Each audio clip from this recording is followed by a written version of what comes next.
दोस्तों कैसे हैं आप सब। उम्मीद करता हूँ भाई आप लोग अच्छे होंगे, बढ़िया होंगे। दोस्तों अक्सर इस बात को लेकर बहस छिड़ी रहती है कि दुनिया में कौन सा धर्म सबसे पुराना है। ज्यादातर धर्म के अनुयायियों का यह मानना है कि उनका धर्म ही सबसे पुराना है और सभी धर्म अपने प्राचीन ग्रंथों और पुराणों का हवाला देते हुए अपने धर्म को सबसे पुराना बताते हैं। लेकिन असल में सबसे पुराना धर्म कौन सा है, इस बात का पता भाई कैसे चलेगा? ये जानने के लिए हमें इतिहास के बारे में विस्तार से जानना होगा और साथ ही सभी धर्मों की शुरुआत कहाँ से हुई, इस बारे में भी हमें जानकारी होनी चाहिए। तभी ये फैसला हो पाएगा कि आखिर सबसे पुराना धर्म कौन सा है। सभी धर्मों में दोस्तों एक बात जो समान देखने को मिलती है वो ये है कि हर धर्म ये कहता है कि दूसरों के साथ अच्छा बर्ताव करो। सभी धर्मों में खास प्रकार की शक्ति, देवता, भगवान या अल्लाह का जिक्र किया गया है जिन्हें सुप्रीम माना गया है। इस धरती पर मनुष्य युग की शुरुआत कैसे हुई, इस बारे में इस्लाम धर्म के लोग कहते हैं कि हजरत आदम अलैहिस्सलाम और अम्मा हव्वा धरती पर जन्म लेने वाले पुरुष और स्त्री थे। ईसाई धर्म में आदम और ईव का जिक्र मिलता है तो वहीं हिंदू धर्म में स्वयंभू और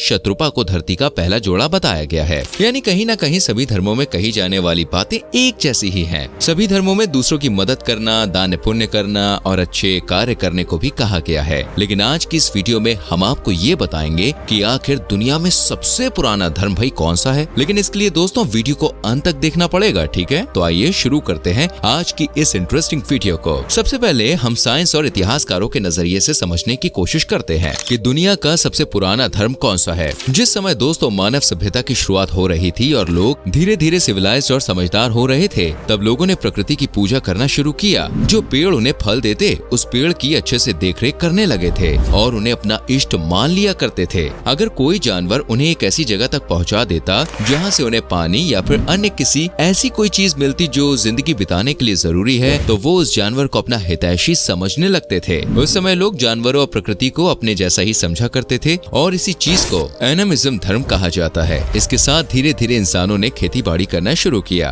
पेड़ पौधों और फल सब्जी उगाने के बारे में उन्हें जानकारी होने लगी। ऐसे में वो खेती बाड़ी तो किया करते थे लेकिन इस बात से बिल्कुल अनजान थे कि आखिर आसमान से अचानक पानी क्यों गिरने लगता है। सोचने वाली बात है भाई, कभी इतनी ठंड हो जाती है तो कभी गर्मी पड़ने लगती है। इस चीज से कई बार उनकी फसलें खराब भी हो जाती थी। तब ये लोग सोचने लगे कि कहीं न कहीं इस दुनिया में कोई तो ऐसी ताकत है जो इन सब बदलावों के लिए जिम्मेदार है। और यहाँ से पॉलीथीस्टिक धर्म की शुरुआत होती है जिसमें लोगों ने जल देवता, पवन देवता और एक अदृश्य शक्ति की पूजा करनी शुरू कर दी। धीरे धीरे लोग अपने देवताओं को खुश करने के लिए कोशिश करने लगे, जैसे कि अच्छी बारिश के लिए वो जानवरों की कुर्बानी देने लगे। पवन देवता को खुश करने के लिए आग और दिए जैसी चीजें जलाने लगे और इसी प्रकार के कई कामों को लोगों ने अपनी दैनिक दिनचर्या में शामिल कर लिया। जैसे जैसे मानव सभ्यता विकसित होती गई, लोग अपने हिसाब से धर्म को बनाने लगे। मोनोथीइज्म और पॉलीथीइज्म की शुरुआत होने लगी और अलग अलग साम्राज्यों और सभ्यताओं में अलग अलग देवताओं की पूजा होने लगी। आपने दोस्तों रोमन गॉड्स के बारे में तो सुना होगा और इनकी कई सारी तस्वीरें भी आपने देखी होंगी। साथ ही माया सभ्यता और मिस्र की सिविलाइजेशन में भी अलग अलग देवताओं को पूजा जाने लगा।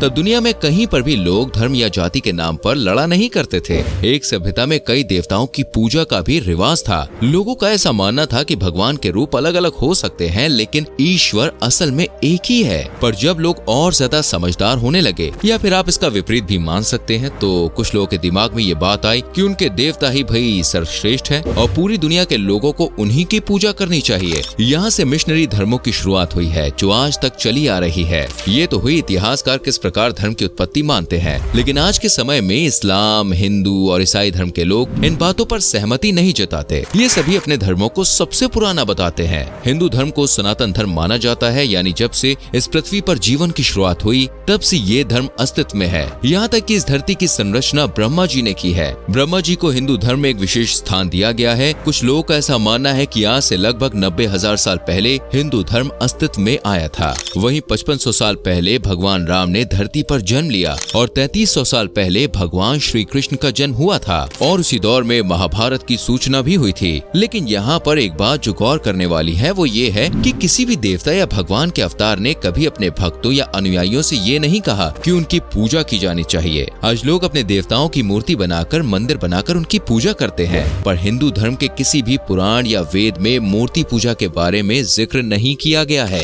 ऋग्वेद में कहा गया है कि किसी की भी पूजा मत करो सिवाय उसके जो सत्य है और उसकी पूजा भी एकांत में करो। वहीं यजुर्वेद में कहा गया है कि जो लोग प्राकृतिक वस्तुओं को पूजते हैं जैसे कि सूरज, चांद, पेड़, सितारे आदि, वे सभी लोग अंधकार में हैं और वे लोग और भी ज्यादा अंधकार में है जो सांसारिक वस्तुएं हैं जैसे टेबल, कुर्सी, मिट्टी की बनी मूर्ति वगैरह आदि की पूजा करते हैं। पर इंसानों ने अपनी सहूलियत और अपने धर्म के अधिक प्रचार प्रसार के लिए मूर्ति पूजा और तरह तरह के रीति रिवाज मानने शुरू कर दिए। इस्लाम धर्म की शुरुआत कहाँ से हुई दोस्तों, इस बारे में भी लोगों की अलग अलग राय है। बहुत से लोगों को लगता है कि आज से लगभग 1400 साल पहले हजरत पैगंबर मोहम्मद साहब ने इस्लाम धर्म की शुरुआत की थी, लेकिन ऐसा नहीं है। पैगंबर मोहम्मद साहब का जन्म हुआ 571 ईस्वी में, लेकिन इस्लाम धर्म उनके जन्म से काफी पुराना है, इतना पुराना कि आप सोच भी नहीं सकते। इस्लाम धर्म के अनुयायियों का भी ठीक वैसा ही मानना है जैसा हिंदू धर्म के अनुयायी मानते हैं। यानी इस्लाम धर्म की शुरुआत पृथ्वी पर मानव जीवन के समय से ही बताई जाती है। अल्लाह ने हजरत आदम अलैहिस्सलाम और अम्मा हव्वा को धरती पर भेजा था और यहीं से पृथ्वी पर जीवन चक्र की शुरुआत हुई थी।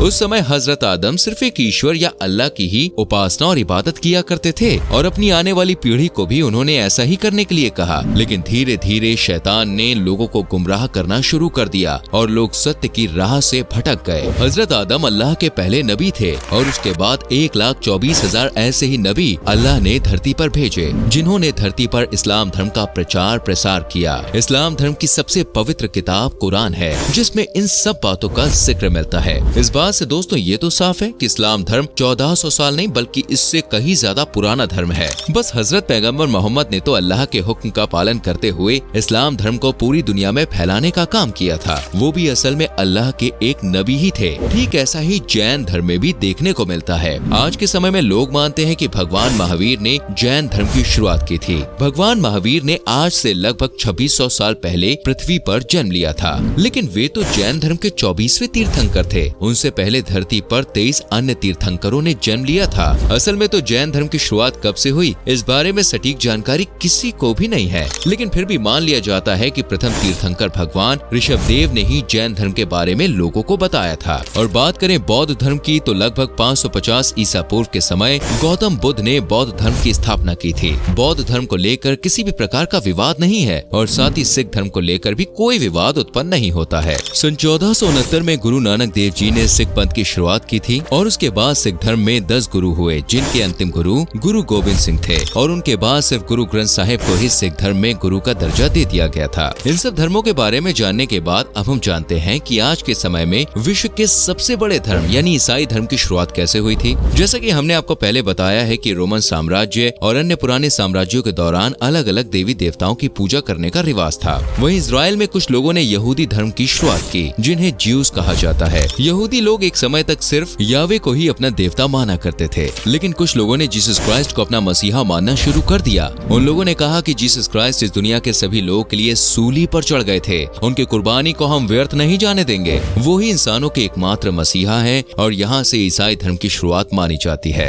यहूदी लोगों ने लोगों को विश्वास दिलाना शुरू किया कि बहुत सारे देवी देवताओं की बजाय सिर्फ एक ईश्वर पर विश्वास करना चाहिए और वे ईश्वर और कोई नहीं बल्कि जीसस क्राइस्ट ही हैं। प्रथम शताब्दी के दौरान पॉल द अपोस्टल का जन्म हुआ था, जिन्हें पॉल या पॉल ऑफ टार्सस के नाम से भी जाना जाता है। पॉल ने ईसाई धर्म को दुनिया में फैलाने का काम शुरू किया। उन्होंने कुछ मिशनरी तैयार किए जो लोगों को ये बताने की कोशिश करते थे कि तुम गलत हो और हम सही हैं, तुम गलत देवता की पूजा कर रहे हो। जीसस क्राइस्ट ने हमारे लिए इतना कुछ किया, तुम सबको भी उन्हें ही मानना चाहिए। तीसरी शताब्दी में रोमन इजराइल से फैलते हुए ये धर्म रोमन साम्राज्य तक पहुंचा और 312 AD में रोमन एम्परर कॉन्स्टेंटीन ने शपथ लेकर ईसाई धर्म कबूल कर लिया, यानी वो बैप्टाइज हो गए थे और यहाँ से क्रिश्चियनिटी धर्म ने एक नया मोड़ ले लिया। इस घटना को पूरी दुनिया the Triumph of the church के नाम से जानती है। अभी तक लोग सिर्फ जीसस और उनकी टीचिंग्स को ही फॉलो किया करते थे, लेकिन फिर कुछ लोगों ने कहा कि जीसस ने हमारे लिए इतना कुछ किया है, हमें भी उनके लिए कुछ करना चाहिए, उनकी प्रार्थना करनी चाहिए और चर्च बनवाने चाहिए। साथ ही कुछ रूल्स एंड रेगुलेशंस भी धर्म के साथ जोड़ दिए गए और इन सभी को मानने वाले लोग रोमन कैथोलिक्स कहलाए गए। वहीं दूसरी ओर कुछ लोगों ने चर्च और जीसस की मूर्ति बनवाने का विरोध किया। उन्होंने कहा कि जीसस को दिल से याद करना चाहिए, ये सब कुछ आडंबर है और जीसस ने कभी नहीं कहा कि आप उनके लिए ये सब करो। और इस दूसरे गुट के लोगों को प्रोटेस्टेंट्स कहा गया। आज भी दुनिया भर में ईसाई धर्म के लोग दो गुटों में बटे हुए हैं और कई बार इन दोनों गुटों के बीच काफी लड़ाई झगड़े भी देखने को मिलते हैं। 16वीं 17वीं शताब्दी के दौरान दोनों गुटों के बीच कई युद्ध हुए, जिनमें हजारों लोगों की जान चली गई थी। दोस्तों, सबसे पुराना धर्म कौन सा है, इस बात पर बहस करने से अच्छा है कि आप मानवता धर्म को अपनाएं। यकीनन किसी भी धर्म में दूसरों की जान लेना, जबरन लोगों का धर्म परिवर्तन कराना या फिर धर्म के नाम पर दंगे फसाद करना ऐसा नहीं कहा गया है। दोस्तों, हमने आपको सभी धर्मों के बारे में बताया और अब ये फैसला आपको करना है कि कौन सा धर्म सबसे पुराना है। आज के समय में दुनिया में 300 से भी ज्यादा धर्म है और अगर इन धर्मों से निकली शाखाएं भी जोड़ दी जाएं, तो कुल धर्मों की संख्या 4000 से भी ज्यादा पहुंच जाती है। तो दोस्तों, ये थी सभी धर्मों की दास्तां। उम्मीद करते हैं कि वीडियो आपको पसंद आई होगी। वीडियो को लाइक और शेयर जरूर करें और आने वाली वीडियोस को देखने के लिए चैनल को सब्सक्राइब करके बेल आइकन प्रेस करें, जिससे आपसे कोई भी वीडियो मिस ना हो। मिलते हैं अगली वीडियो में। अपना ख्याल रखें। Bye bye. अपना